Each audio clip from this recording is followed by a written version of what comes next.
صدق الله العظيم. وقال النبي صلى الله عليه وسلم: تركت فيكم أمرين كتاب الله وسنة رسوله لن تزلوا ما تمسكتم بهما أو كما قال عليه الصلاة والسلام. محترم আজকের এই জলসার সম্মানিত সভাপতি তথা আমির শরিয়ত উত্তর পূর্ব ভারত, বিশিষ্ট উলামায়ে কেরাম, সম্মানিত হাজিরিন, আল্লাহ পাক পরওয়ারদিগারে আলম হযরত আদম আলাইহিস সালাতু ওয়াস সালাম থেকে শুরু করে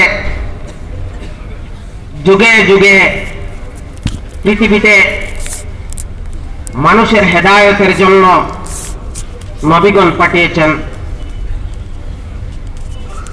সমস্ত নবীদের সাধারণ যে দাবি ছিল সেটা হলো ঈমানের দাবি। আমাদের নবী হযরত মুহাম্মদ সাল্লাল্লাহু আলাইহি ওয়াসাল্লাম তার ব্যতিক্রম ছিলেন না। মুহতারাম হাজিরিন, ঈমান হলো একটা বীজ সদৃশ যা মানুষের অন্তরে থাকে। মাটিতে যে ফসলের বীজ লাগানো হয়, পরবর্তীতে সেই ফসলের গাছই হয় এবং এক সময় সেই ফসল ধরেই এই গাছ প্রমাণিত করে যে যে বীজ মাটিতে লাগানো হয়েছিল সেটা ছিল সেই ফসলেরই গাছ। যেমন কাঁঠালের বীজ যদি লাগানো হয় তাহলে দীর্ঘ কয়েক বছর পরে এই গাছ কাঁঠাল ধরে প্রমাণ করবে এই কথা যে বীজটা ছিল কাঁঠালেরই বীজ। আমের গাছ প্রমাণ করবে এই কথা যে কয়েক বছর পূর্বে যে ব্যক্তি বীজ লাগিয়েছিল মাটির নিচে সে বীজটা ছিল আমের বীজ। মুহতারাম হাজিরিন, ঈমান হলো একটা বীজ সদৃশ। আমি বলেছি এই বীজ যে মানুষের অন্তরে লাগানো আছে সে মানুষের তার জীবনের সমস্ত কর্ম, তার কাজ, তার চলাফেরা, তার আচরণ, তার উঠা বসা, তার কথাবার্তা সব কিছু প্রমাণ করবে যে তার অন্তরে ঈমানের বীজ আছে। যদি এর ব্যতিক্রম হয় তাহলে বোঝা যাবে যে মুহতারাম হাজিরিন ঈমানের মধ্যে দুর্বলতা রয়েছে। আমরা এই আল জামিয়াতুল আরবিয়াতুল ইসলামিয়ায় হযরত শেখ রহমতুল্লাহ আলাইহির সময় থেকে সিহাহ সিত্তা কিতাবের পাঠদান দেওয়া হয়, যথারীতি এবারও দেওয়া হয়েছে। এর মধ্যে আপনারা জানেন যে বুখারী শরীফই হলো সিহাহ সিত্তার মধ্যে উত্তম হাদিস গ্রন্থ। এই হাদিসের কিতাবে সর্বপ্রথম কিতাবুল ওয়াহি।